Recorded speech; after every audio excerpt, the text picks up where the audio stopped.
സത്യത്തിൽ ഛത്തീസ്ഗഡ് നമ്മോടെന്താണ് പറയുന്നത്? അത് രണ്ട് കന്യാസ്ത്രീകളുടെ ജാമ്യം കിട്ടുന്നതിൻ്റെയോ കിട്ടാത്തതിൻ്റെയോ മാത്രം പ്രശ്നമാണോ? അതുമാത്രമാണ് പ്രശ്നമെങ്കിൽ ഇതാ ഇപ്പോൾ ജാമ്യം കിട്ടി എന്ന വാർത്ത പുറത്തു വന്നിരിക്കുന്നു. അതോടുകൂടി ആ പ്രശ്നവും തീർന്നു കഴിഞ്ഞിരിക്കുമല്ലോ.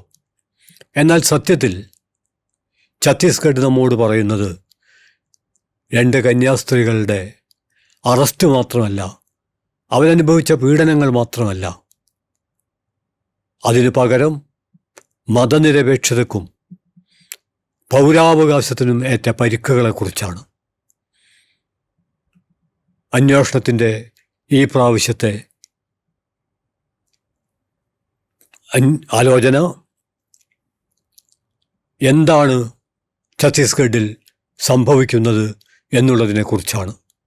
അതിലേക്ക് കടക്കുന്നതിൻ്റെ പ്രാരംഭ ഭാഗമായി 2008 പുരോഗമന കലാ സാഹിത്യ സംഘത്തിൻ്റെ ഭാഗമായി ഞങ്ങൾ ഒറീസയിലെ കന്ധമാൽ സന്ദർശിച്ചപ്പോൾ ആ സന്ദർശനത്തിൻ്റെ പശ്ചാത്തലത്തിൽ എഴുതപ്പെട്ട എൻ്റെ ഒരു പുസ്തകം, ആ പുസ്തകം ഛത്തീസ്ഗഡ് സംഭവങ്ങളുടെ പശ്ചാത്തലത്തിൽ വീണ്ടും പ്രസക്തമായി തീരുന്നു എന്ന് ഞാൻ വിചാരിക്കുന്നു. ആ പുസ്തകത്തിൻ്റെ തലക്കെട്ട് അവർ ക്രിസ്ത്യാനികളെ തേടിയെത്തി. ഒറീസയിൽ സംഭവിക്കുന്നത് 2008 ഈ പുസ്തകം പുറത്തിറങ്ങുന്നത്. 2008 ഒറീസയിലെ കന്ധമാലിൽ ക്രിസ്ത്യൻ വംശഹത്യ നടക്കുന്നത്. ഈ പുസ്തകത്തിൻ്റെ ബ്ലർബായി എഴുതി ചേർത്തിരിക്കുന്ന വരികൾ ഇന്നും പ്രസക്തമാണ് എന്ന് വിചാരിക്കുന്നതുകൊണ്ട് അതുകൂടി ഒന്ന് അടയാളപ്പെടുത്താം. അതിങ്ങനെയാണ്: ഇന്ന് ഒറീസയിൽ സംഭവിക്കുന്നത് ഫാസിസ്റ്റുകൾക്ക് ആധിപത്യം ലഭിക്കുകയാണെങ്കിൽ നാളെ എവിടെയും സംഭവിക്കാവുന്നതാണ്. വംശഹത്യകൾ സൃഷ്ടിക്കുന്ന അരക്ഷിതത്വത്തിൻ്റെ ആഴങ്ങളിൽ വെച്ച് പിടയുന്ന പീഡിത ന്യൂനപക്ഷങ്ങൾക്ക് മുമ്പിൽ സമർപ്പിക്കാൻ നമുക്കുള്ളത് മതനിരപേക്ഷ മൂല്യബോധത്തിന് ഏത് ആപൽഘട്ടത്തിലും കാവൽ നിൽക്കാൻ കരുത്തുള്ള സംഘശക്തി മാത്രമാണ്. ഇന്ത്യൻ നവഫാസത്തിൻ്റെ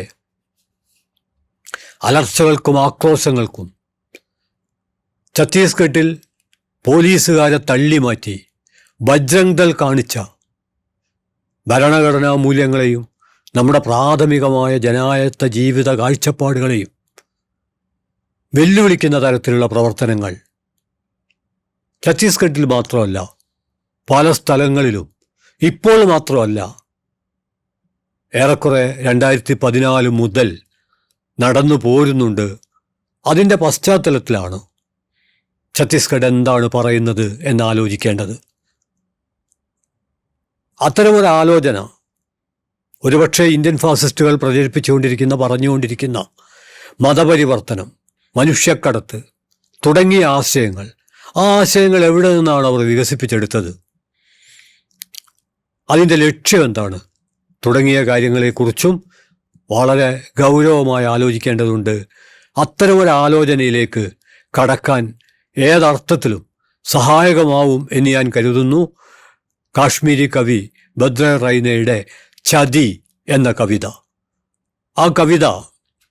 ആ കവിതയുടെ ഉള്ളടക്കം എന്ന് പറയുന്നത് സവർണരായ ഞങ്ങൾ, പ്രഭുക്കളായ ഞങ്ങൾ, എല്ലാമുള്ള ഞങ്ങൾ നിങ്ങളോട് പല കൊള്ളരുതായ്മകളും കാണിച്ചിരിക്കും, പല അനീതികളും ചെയ്തിരിക്കും, ഇനിയും ഞങ്ങൾ അങ്ങനെയൊക്കെ ചെയ്തുകൊണ്ടിരിക്കും എന്ന് വിചാരിച്ച് നിങ്ങൾ സനാതന ധർമ്മം വിട്ട് പള്ളിയിലച്ഛന്മാർ പറയുന്നത് കേട്ട് അവരുടെ മതം സ്വീകരിക്കുമെന്നോ, നിങ്ങൾക്ക് അത്ര ധിക്കാരമായോ തുടങ്ങിയ ഉള്ളടക്കമാണ് ആ കവിതക്കുള്ളത്.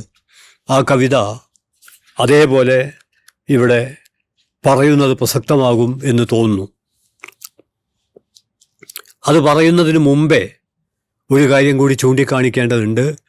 1847 മിഷനറിമാരുടെ പ്രവർത്തനത്തിൻ്റെ കൂടി പശ്ചാത്തലത്തിൽ തിരുവിതാംകൂറിൽ അടിമത്തം ഇല്ലായ്മ ചെയ്യപ്പെടുന്നത്. അടിമത്തം അവസാനിപ്പിക്കപ്പെട്ടപ്പോൾ ആ കാലത്ത് ജന്മിമാർ പരാതിപ്പെട്ടത് അടിമകൾ സ്വതന്ത്രരായല്ലോ എന്ന് പറഞ്ഞുകൊണ്ടല്ല, മറിച്ച് നമ്മുടെ കൃഷി നശിക്കുമല്ലോ എന്നായിരുന്നു. അതെന്തുതരം കൃഷിയാണ് എന്ന് നമുക്ക് ആലോചിച്ചാൽ വളരെ എളുപ്പത്തിൽ മനസ്സിലാവും. ഇന്നത്തെ മനുഷ്യക്കടത്തിനേക്കാൾ ഒക്കെ എത്രയെത്രയോ ഭീകരമായ, മനുഷ്യരെ തങ്ങളുടെ കാൽക്കീഴിൽ അടിമകളാക്കി വെക്കുന്ന, അവരുടെ സമസ്ത അവകാശങ്ങൾ നിഷേധിക്കുന്ന ഒരു പ്രവർത്തനമാണ് അന്ന് നടന്നത്. അതാണ് ഭാഗികമായി 1847 അടിമത്തം അവസാനിപ്പിക്കപ്പെട്ടതോടുകൂടി ജന്മിമാർക്ക് മുമ്പിൽ ഒരു വെല്ലുവിളിയായി തീർന്നത്. സത്യത്തിൽ അതിൻ്റെ തുടർച്ചയിലാണ് ഒരു സമൂഹം ആത്മബോധമുള്ളവരായി പതുക്കെ തലപൊക്കാൻ തുടങ്ങിയത്. അതിനു മുമ്പുള്ള അടിമകളുടെ അവസ്ഥ, അവരാകാശം കണ്ടിട്ടില്ല, മഴവില്ലിനോട് മന്ദഹസിച്ചിട്ടില്ല, നക്ഷത്രങ്ങൾ നിരന്നു നിന്ന് നൃത്തം ചവിട്ടുന്നത് അവരാസ്വദിച്ചിട്ടില്ല. അവരെന്നും തല കീഴാക്കി വിധേയത്വത്തിൻ്റെ മുണ്ട് അരയിൽ ചുറ്റി റാൻ അടിയൻ എന്ന് മാത്രം പറഞ്ഞ് പാളയിൽ കഞ്ഞി കുടിച്ച് തമ്പ്രാൻ എന്ന് വിളിച്ച് അവരുടെ ജീവിതം അവസാനിപ്പിക്കുകയാണുണ്ടായത്. അവർക്കും ഉണ്ടാവണം സ്വപ്നങ്ങൾ. പക്ഷേ എന്തായിരിക്കും ആ സ്വപ്നങ്ങളെന്ന് നമ്മുടെ സാഹിത്യത്തിന് അടയാളപ്പെടുത്താൻ കഴിഞ്ഞിട്ടില്ല, പ്രത്യേകിച്ചും ആദ്യഘട്ടത്തിൽ. പിന്നീട് കാര്യങ്ങളൊക്കെ മാറി. ഞാൻ കൂടുതൽ വിശദീകരിക്കുന്നില്ല. നമ്മുടെ മുമ്പിൽ ആ കവിതയുണ്ട്. ആ കവിതയുടെ പേര് നേരത്തെ പറഞ്ഞു, ബുദ്രി റൈനയുടെ ചതി ചതി. നവോത്ഥാന പ്രക്രിയക്ക് സ്വയം വിധേയമാകാത്ത എവിടെയുമുള്ള സവർണ മേലാളന്മാരുടെ മനസ്സിലുള്ളതൊക്കെയും ആ കവിതയിലുണ്ട്. നിങ്ങളുടെ പെണ്ണുങ്ങളെ ഞങ്ങൾ ബലമായി ഭോഗിച്ചിട്ടുണ്ടാകാം, ഞങ്ങൾക്ക് മാർഗഭ്രംശം വന്നിട്ടുണ്ടാകാം, നിങ്ങളുടെ നീച ജന്മദാഹങ്ങളെ തണുപ്പിക്കാൻ ഞങ്ങളുടെ കിണറുകൾ തന്നിട്ടില്ലായിരിക്കാം, അതും സമ്മതിച്ചു. നിങ്ങളുടെ നിലവും കാടുകളും ഞങ്ങൾ പിടിച്ചെടുത്തു, വെട്ടിനിരത്തി തീയിട്ടു. ഞങ്ങളുടെ ബാങ്കുകളും അങ്ങാടികളും നിങ്ങളെ സേവിച്ചിട്ടുണ്ടാകില്ല. ഒക്കെ ശരി തന്നെ എന്നുവെച്ച് ഹൈന്ദവതയെ ഉപേക്ഷിച്ച് പോകാൻ മാത്രം വളർന്നോ നിങ്ങൾ? ഇത്ര വലിയ വഞ്ചനക്ക് എങ്ങനെ നിങ്ങൾക്ക് മാപ്പ് തരാൻ കഴിയും? ചെന്ന് പറ നിങ്ങളെ വഞ്ചിക്കുന്ന ആ പള്ളിയിലച്ചന്മാരോട്. ചെന്ന് പറ നിങ്ങളെ വഞ്ചിക്കുന്ന ആ പള്ളിയിലച്ചന്മാരോട്. ലോകമുണ്ടായ അന്ന് തൊട്ട് എല്ലാ സസ്യജന്തുജാലങ്ങളും മനുഷ്യരും സൃഷ്ടിക്കപ്പെട്ടത് സനാതന ഹിന്ദുക്കളായിട്ടായിരുന്നു എന്ന്. സ്വന്തം ആളുകളുടെ അതിക്രമങ്ങളെക്കാൾ നിങ്ങൾക്കിഷ്ടം ക്രിസ്ത്യാനിയാകുന്നതിൻ്റെ സുഖലോലുപതയാണെന്നോ? ഹോ, ഈ പുഴുക്കളുടെ ലോകം എത്രമാത്രം വഞ്ചകന്മാരും ദൈവരഹിതരുമായി മാറിക്കഴിഞ്ഞിരിക്കുന്നു. ചതി ചതി ചതി. ഈ കവിത എന്താണ് പറയുന്നത് എന്നുള്ളത്, നമുക്ക് ചുറ്റും എന്താണ് നടന്നുകൊണ്ടിരിക്കുന്നത് എന്നുള്ളത് മനസ്സിലാക്കിയാൽ എളുപ്പം വ്യക്തമാകും. റോബിൻ ജെഫ്രി പറയുന്നുണ്ട്, മിഷനറിമാർ അധസ്ഥിതരായ മനുഷ്യരെ തേടി ചെല്ലുകയല്ല, അധസ്ഥിതർ മിഷനറിമാരെ തേടി ചെല്ലുകയാണുണ്ടായത്. മറ്റൊരർത്ഥത്തിൽ പറഞ്ഞാൽ മതപരിവർത്തനം എന്നുള്ളത് അടിച്ചമർത്തപ്പെട്ട ഒരു ജനതയെ സംബന്ധിച്ചിടത്തോളം അവരുടെ ആത്മാഭിമാനം വീണ്ടെടുക്കാനുള്ള ഒരു സമരമായിരുന്നു എന്ന് കേരളത്തിൻ്റെ ചരിത്രം, ഇന്ത്യയുടെ ചരിത്രം, ഒരുപക്ഷെ ലോകത്തിൻ്റെ ചരിത്രം നമുക്ക് പറഞ്ഞു തരും. ലോകത്തിൽ വെച്ച് ഏറ്റവും പ്രകടനാത്മകമായ മതപരിവർത്തനം നടന്നത് ഇന്ത്യയിലാണെന്ന് കൂടി നമ്മൾ ഓർമ്മിക്കണം. ആ മതപരിവർത്തനത്തിന് നേതൃത്വം കൊടുത്തത് ഭരണഘടനാ ശില്പി, ഇന്ത്യയിൽ അടിച്ചമർത്തപ്പെട്ട മനുഷ്യരുടെ ആത്മബോധത്തെ ആകാശത്തോളം ഉയർത്താൻ നേതൃത്വം നൽകിയ, നിരവധി പീഡനങ്ങളിലൂടെ കടന്നുപോകുമ്പോഴും പോരാട്ടത്തിൻ്റെ തീ പറക്കുന്ന പതാക ഉയർത്തിപ്പിടിച്ച മഹാത്മാ അംബേദ്കർ. 1956 ഒക്ടോബർ 14 ഒരു ഞായറാഴ്ച അംബേദ്കറുടെ നേതൃത്വത്തിൽ 3 ലക്ഷത്തിലേറെ വരുന്ന മഹാറുകളാണ് ആഘോഷപരമായി മതം മാറിയത്. പ്രകടനപരമായി വമ്പിച്ച ഉത്സവം പോലെയായിരുന്നു ആ മതപരിവർത്തനം. 1935-36 തന്നെ അംബേദ്കർ പറയുന്നുണ്ട്, ഞാൻ എൻ്റെ നിർഭാഗ്യം കൊണ്ട് ഹിന്ദുവായി ജനിച്ചു, പക്ഷെ ഹിന്ദുവായി മരിക്കില്ല. അദ്ദേഹം തൻ്റെ പ്രതിജ്ഞ പൂർത്തിയാക്കുകയാണ് ഉണ്ടായത്. ഇത് സത്യത്തിൽ ഹിന്ദുമതത്തിൻ്റെ പരിമിതി കൊണ്ടല്ല, മറിച്ച് ജാതി മേൽക്കോയ്മയുടെ ഭീകരതയാണ്. ആ ജാതി മേൽക്കോയ്മയുടെ ഭീകരതക്കെതിരെ നിരവധി സമരങ്ങൾ, നമ്മുടെ നവോത്ഥാനത്തിൻ്റെ പ്രധാനപ്പെട്ട അജണ്ടകളിലൊന്ന് ജാതി നിരാകരണം. EMSും മറ്റും ആവർത്തിക്കുന്നുണ്ട്.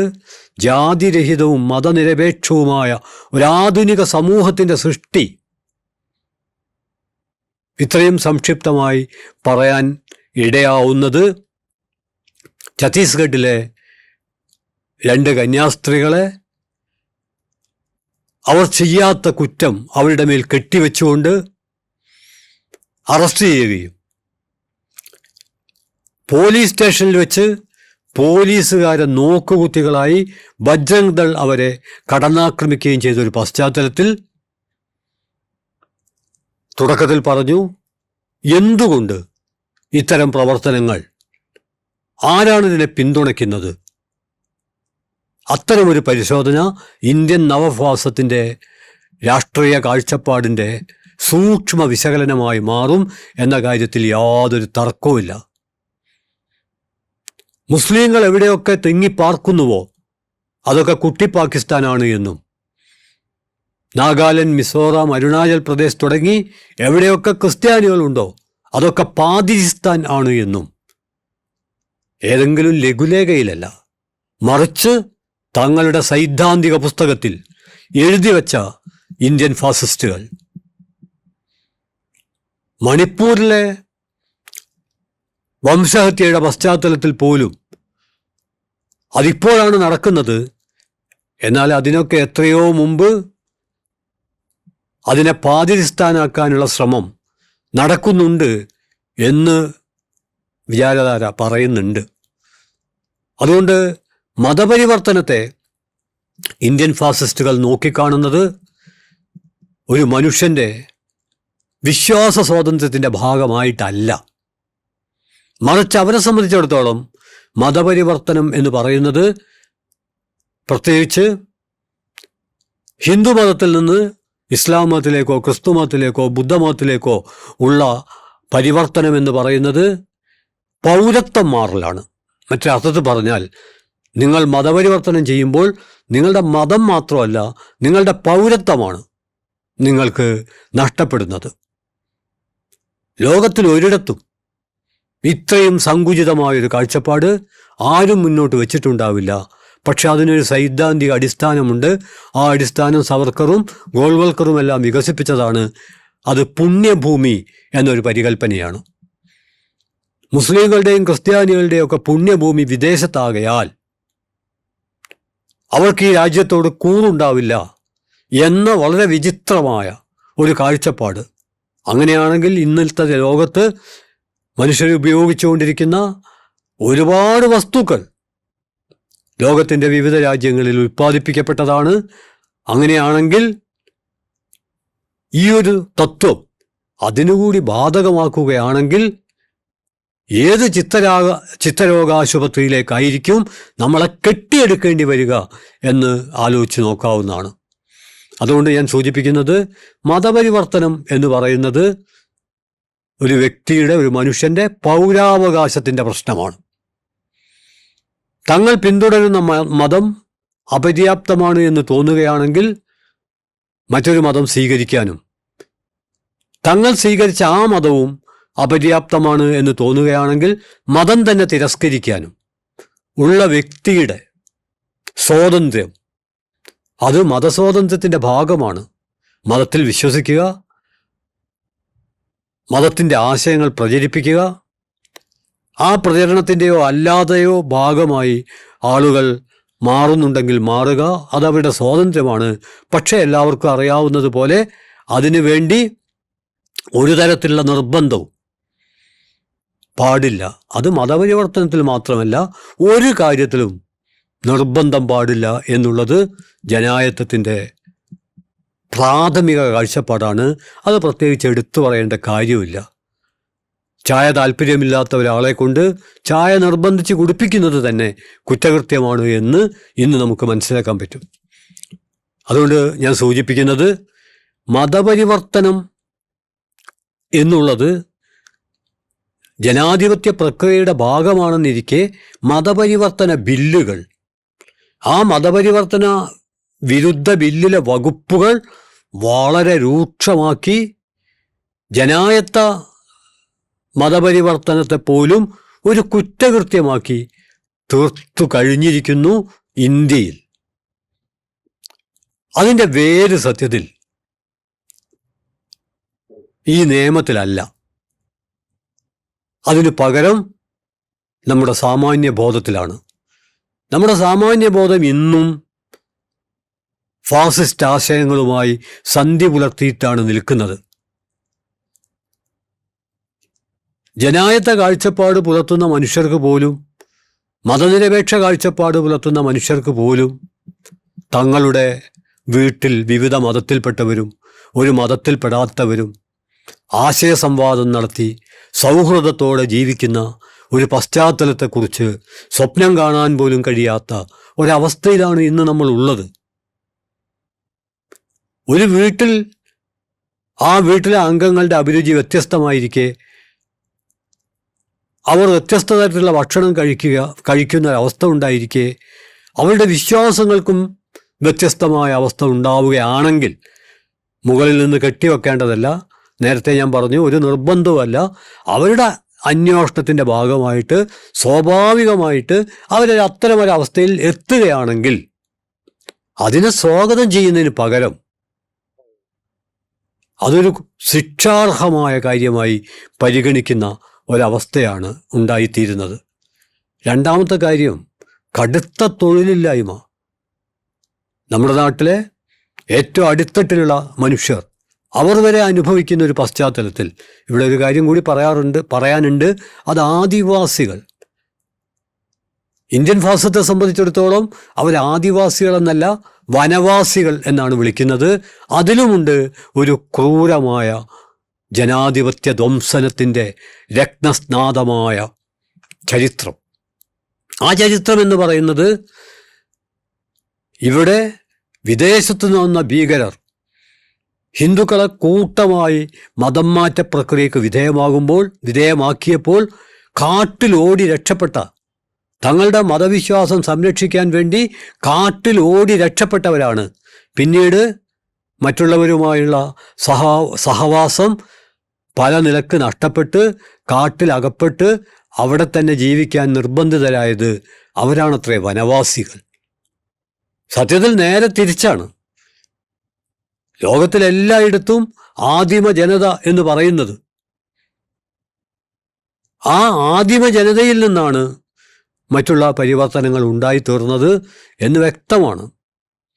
എന്നിട്ടും ആദിവാസികളെന്ന് വിളിക്കാതെ, അങ്ങനെ വിളിച്ചാൽ ഇന്ത്യൻ ഫാസിസം കെട്ടിപ്പൊക്കുന്ന ആശയ സൗധം പൊളിയും. അതുകൊണ്ട് അവരെ വനവാസികളെന്ന് വിളിക്കുന്നു. എന്നിട്ട് വളരെ വിചിത്രമായ ഒരു കഥ അവിടെ നിൽക്കുന്നില്ല. വിചാരധാര മതപരിവർത്തനത്തെ അവതരിപ്പിക്കുന്ന രീതിയും ഒരു കോമഡി ഷോ പോലെ നമ്മളെ ചിരിപ്പിക്കും. കാരണം വിചാരധാരയിൽ പറയുന്നത് ആളുകളുടെ മതം മാറ്റിയത് ഒരു കഷ്ണം ഗോമാംസം പൊതുജലാശയത്തിൽ ഈ പറയുന്ന വിധ്വംസക ശക്തികൾ, അതായത് മതപരിവർത്തനം നടത്തുന്ന വിഭാഗക്കാർ കൊണ്ടു ചെന്നിടും. ആ പൊതുജലാശയത്തിൽ കുളിക്കുന്നതോടുകൂടി ഹിന്ദു വിഭാഗത്തിൽപ്പെട്ടവർ മതത്തിൽ നിന്നും പുറത്താകും. അങ്ങനെ പുറത്തായ അവരെ മറ്റു മതത്തിലേക്ക് ചേർക്കും. ഇന്ത്യാ ചരിത്രവുമായി ഒരു തരത്തിലും പൊരുത്തപ്പെടില്ല. കാരണം ജാതി ഭീകരത കൊടികുത്തി വാഴുന്ന ഒരു കാലത്ത് പൊതുജലാശയം എന്ന ആശയം തന്നെ ഒരു മിഥ്യയാണ്. അംബേദ്കർ ഉൾപ്പെടെ നിരവധി പേർ സമരം ചെയ്തത് കുടിവെള്ളത്തിന് വേണ്ടി കൂടിയായിരുന്നു എന്ന് നമ്മൾ ഓർക്കണം. ഞാൻ കൂടുതൽ വിശദാംശങ്ങളിലേക്ക് കടക്കുന്നില്ല. ഞാൻ പറയുന്നതിൻ്റെ ഒരു ചുരുക്കം, മതപരിവർത്തനത്തെ വ്യക്തികളുടെ, പൗരരുടെ ജനാധിപത്യ അവകാശത്തിൻ്റെ ഭാഗമായിട്ടാണ് കാണുന്നത്. കൂട്ടത്തിൽ പറയട്ടെ, നമ്മുടെ നാട്ടിൽ ഞാൻ തുടക്കത്തിൽ പറഞ്ഞ സാമാന്യബോധത്തിന് ഒരു സമീപനമുണ്ട്. ഒരു എക്സ് മതത്തിൽ നിന്ന് വൈ മതത്തിലേക്ക് 2 ആളെ കിട്ടിയാൽ ഞങ്ങൾക്ക് 2 ആളെ കിട്ടി എന്ന് പറഞ്ഞ് തുള്ളിച്ചാടുകയും, അതേസമയം തങ്ങളുടെ മതത്തിൽ നിന്ന് 2 ആളുകൾ മറ്റു മതങ്ങളിലേക്ക് പോയാൽ ഞങ്ങളുടെ മതം പൊളിഞ്ഞു പോയി, ഞങ്ങൾക്ക് ആളുകൾ നഷ്ടപ്പെട്ടേ എന്ന് പറഞ്ഞ് സങ്കടപ്പെടുകയും ചെയ്യുന്നൊരു പതിവുണ്ട്. ആ പതിവ് പുനഃപരിശോധിക്കപ്പെടേണ്ടതാണ്. കാരണം വ്യക്തികളുടെ സ്വയംബോധ്യത്തിൻ്റെ ഭാഗമാണത്. ശ്രീനാരായണ ഗുരുദേവൻ പറയുന്നുണ്ട്, അച്ഛൻ്റെ മതമായിരിക്കണം എന്നില്ല മകൻ്റെ മതം. നിങ്ങൾക്ക് എപ്പോഴാണോ നിങ്ങൾ പിറന്ന മതത്തിൽ വിശ്വാസമില്ലാതായി തീരുന്നത് അപ്പോൾ നിങ്ങൾ മാറണം, അല്ലെങ്കിൽ നിങ്ങൾ ആ മതത്തിനൊരു ഭാരമാണ് എന്ന് അദ്ദേഹം പറയുന്നുണ്ട്. ഇത്രയും ഞാൻ പറയാൻ കാരണം, ഛത്തീസ്ഗഡ് നമ്മളോട് പറയുന്നത് 2 കന്യാസ്ത്രീകളുടെ അറസ്റ്റിനെ കുറിച്ച് മാത്രമല്ല,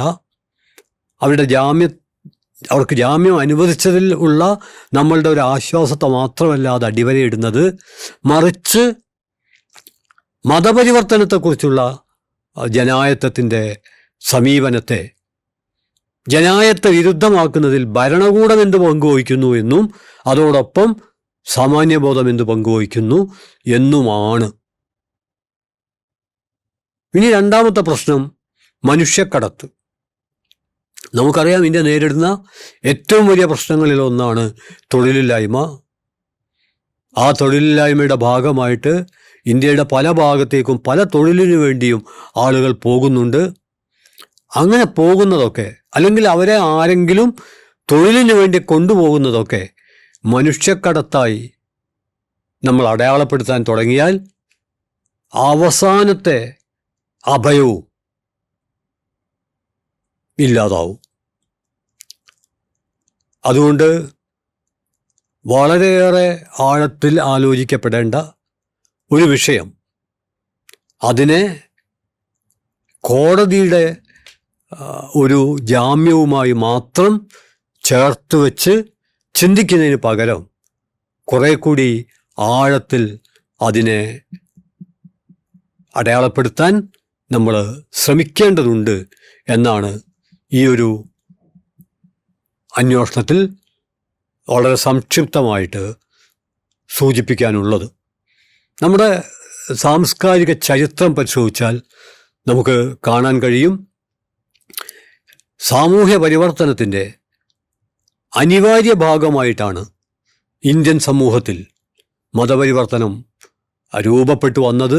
ഇന്നും പല സ്ഥലങ്ങളിലും ജാതി പീഡനം, നമ്മൾ ഈ സംസാരിക്കുമ്പോൾ വളരെ പ്രബുദ്ധമെന്ന് നമ്മൾ കരുതുന്ന കേരളത്തിൽ പോലും പ്രച്ഛന്നമായ ജാതി പീഡനങ്ങൾ നടന്നുകൊണ്ടിരിക്കുന്ന ഒരു പശ്ചാത്തലമാണുള്ളത്. ഇനി നമുക്ക് ഇങ്ങനെ കൂടി ആലോചിക്കാം, ജാതി പീഡനങ്ങളൊക്കെ അവസാനിച്ചു എങ്കിൽ തന്നെയും സ്വന്തം പഠനത്തിൻ്റെ പശ്ചാത്തലത്തിൽ ഒരാൾക്ക് താൻ ഇപ്പോൾ ഉൾക്കൊള്ളുന്ന മതവിശ്വാസം അപര്യാപ്തമായി തോന്നുകയാണെങ്കിൽ അയാൾക്ക് ആഭിമുഖ്യമുള്ള, അയാൾക്ക് ശരിയെന്ന് തോന്നുന്ന ഏത് മതം സ്വീകരിക്കാനും മതം സ്വീകരിക്കേണ്ടതില്ലെങ്കിൽ സ്വീകരിക്കാനുമുള്ള ആ സ്വാതന്ത്ര്യമാണല്ലോ നമ്മൾ ഉയർത്തിപ്പിടിക്കേണ്ടത്. എന്തുകൊണ്ടാണ് ആ വിധത്തിൽ നമ്മുടെ സംവാദങ്ങൾ വികസിക്കാത്തത്? സാമാന്യബോധത്തിൻ്റെ പാറക്കെട്ടിൽ ഇടിച്ച് ഇത്തരം ജനായത്ത ആശയങ്ങൾ തറയിൽ വീണ കുപ്പി ഗ്ലാസ് കണക്ക് പൊട്ടിച്ചിതറിപ്പോകുന്നത് എന്തുകൊണ്ടാണ്? ഇങ്ങനെ ചോദിക്കേണ്ട ചോദ്യങ്ങൾ നമ്മൾ ചോദിക്കുന്നില്ല. മിഷനറിമാർ എന്ന് കേൾക്കുമ്പോൾ തന്നെ അവർ വിദേശികളാണ് എന്നൊരു ധാരണ. എനിക്ക് അത്ഭുതകരമായി തോന്നിയത് ഓഷോവിനെ പോലുള്ള